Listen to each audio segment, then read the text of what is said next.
खान, गलत नैरेटिव विपक्षी पार्टी के लोग सेट कर रहे हैं, क्यों गलत नैरेटिव सेट कर रहे हैं? बीजेपी के प्रवक्ता के आरोप है। मैं आती हूँ अजय उपाध्याय जी, एक सेकंड रुकिएगा, बाकी लोगों के पास जरा जाने दीजिए मुझे एक बार।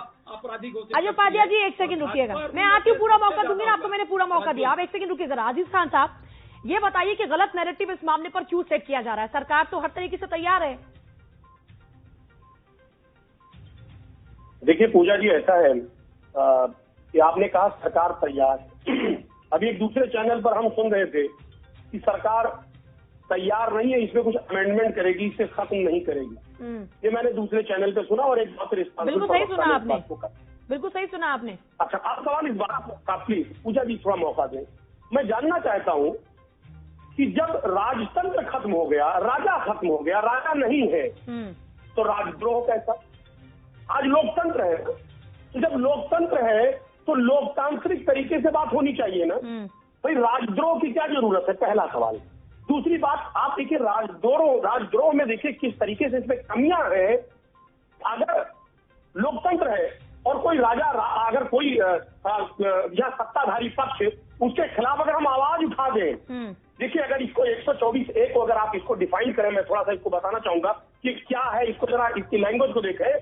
जो कोई बोले गए या लिखे गए शब्दों के द्वारा, संकेतों के द्वारा, दृश्य रोपण द्वारा या अन्यथा भारत में विधि द्वारा स्थापित सरकार के प्रति घृणा या अवमान पैदा करेगा, उसके खिलाफ 124 से लगा दिया जाएगा।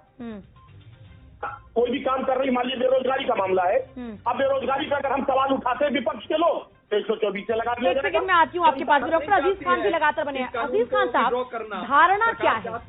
मैं समाजवादी पार्टी की इस कानून को लेकर धारणा जानना चाहती हूँ, क्या धारणा है?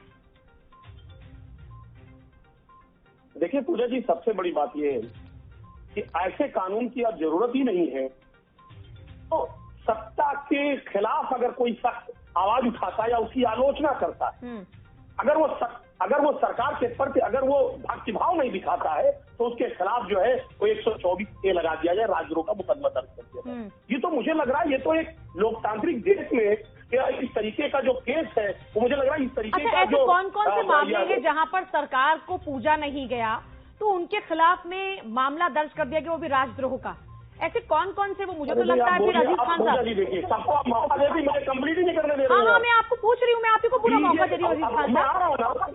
देखिए टोटल अब तक 13,000 केस टोटल पूरे इस मुल्क में 13,000 केस है, जिसमें सबसे ज्यादा केस 2014 से लेकर के 22 तक के बीच में लगाए गए हैं। आपको पता होना चाहिए। पहली बात आप देखिए, इस पूरे आंकड़े को देखें। दूसरी बात, आपको हम तमाम आंकड़ा देना चाहेंगे। अभी यही नहीं, देशद्रोह का भी केस देखिए, देशद्रोह के केस को देखिए कि 2014 से 19 का आंकड़ा देना चाहूंगा एनसीआरबी का, कि 559 लोगों पर राजद्रोह का जो केस लगाया गया, उसमें सरकार ने लगाया, सुनिए ना, जिसमें केवल 10 अपराधी साबित हुए। हो सकता है ये समाजवादी पार्टी की सरकार ने लगाया हो, पुराने मित्रों ने लगाया, सब आंकड़ा जो है अरे भाई केंद्र सरकार इसमें लगाती है। ठीक है, ये सवाल भी आपका पूछा जाएगा। अजीज खान साहब बोलिए अजीज खान मुझे बात करने दें।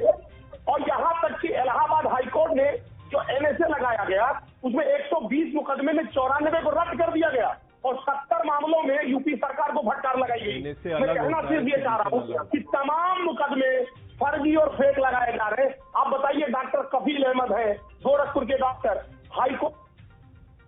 हाईकोर्ट ने बाकायदे टिप्पणी की कि उनके पूरे भाषण को सुना का ऐसा कोई शब्द का इस्तेमाल नहीं किया जिससे राजद्रोह बनता हो।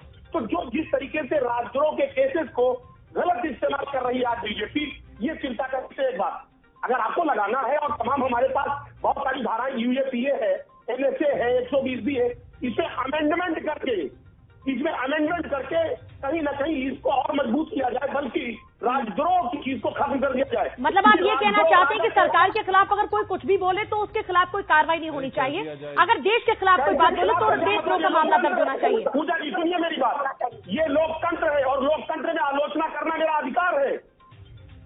अमन सिन्हा जवाब देंगे, फिर मुझे ठीक है। देखिए पूजा जी, अभी जो अजय जी ने कहा बड़ी इंपॉर्टेंट बात, देखिए 124(a) में राजद्रोह और देशद्रोह दोनों शामिल है। देखिए कोई देशद्रोह कर रहा है, वो तो बहुत बड़ा घटना है, बहुत बड़ी बात है। देश के खिलाफ कोई अगर आवाज उठाता है, देश के खिलाफ किसी तरीके कोई साजिश रखता है तो देशद्रोह बिल्कुल होना चाहिए, लगना चाहिए। लेकिन राजद्रोह ये शासन सत्ता है, लोकतंत्र है, और लोकतंत्र के खिलाफ आवाज उठाना, महंगाई, बेरोजगारी या उसकी आलोचना करना, इसका मतलब उसके खिलाफ आप राजद्रोह का मुकदमा लगा देंगे, 124 से लगा देंगे। राजद्रोह का मुकदमा खत्म होना चाहिए, राजद्रोह का कानून खत्म होना। ये तो अंग्रेजों ने लगाया था, अंग्रेजों ने बनाया था, क्योंकि उनको इस मुल्क पर राज करना था। इस मुल्क के जो वफादार लोग थे, जो देश के सच्चे सिपाही थे, उन पर कहीं ना कहीं मुकदमा लगाना था। वो अब अगर आवाज उठाते अंग्रेजों के खिलाफ तो उन पर राजद्रोह का मुकदमा लगा देता था। तो क्या अंग्रेजों का शासन है? चलिए ठीक है, खत्म हो गया।